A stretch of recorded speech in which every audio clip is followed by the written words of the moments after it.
Dark Souls 2 came out in the spring of 2014. We're in the fall now. There's already been 2 DLC packs. You just got a chance to play the third one though. We're at Namco Bandai for TGS. Yeah. I was busy in a meeting room, but what are your thoughts on it?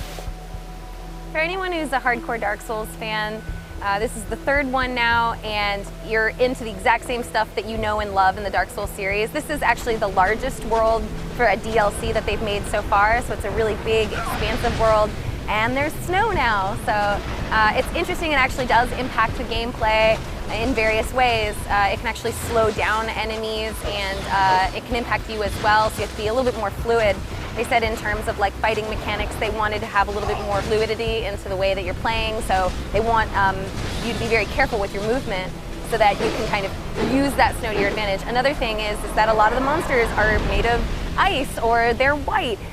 What that ends up meaning is that they kind of sneak up on you, and they can kind of jump up on you and surprise you. So you know, that's kind of the Dark Souls way, right? Is that they put you in precarious situations if you're not being careful. And this new DLC is no exception.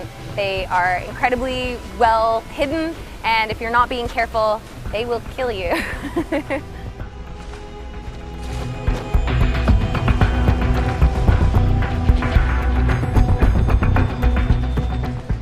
One thing I asked them about it, because they mentioned snow, and I was wondering, because they were saying it's going to like impact enemies and stuff.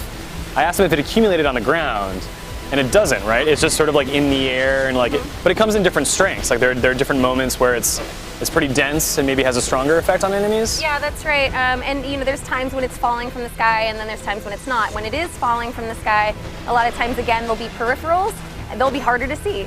So it's something you really need to keep in mind, that the terrain and the environment are a little bit more impactful in your gameplay than it has been in the past 2 DLCs, which is a really nice new way to enjoy the series.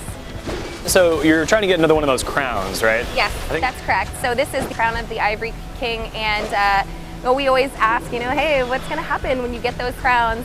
And they have a little bit closed-lipped about what's going to happen, but they had said for anyone who is a hardcore fan of the series, it's going to give you a pretty cool power, something that people are really going to be excited about, especially people that are going to go through all the effort of making sure that they get those crowns. They're going to be heavily rewarded with something that is exclusive to them, and I think that's going to be really cool to find out what it is.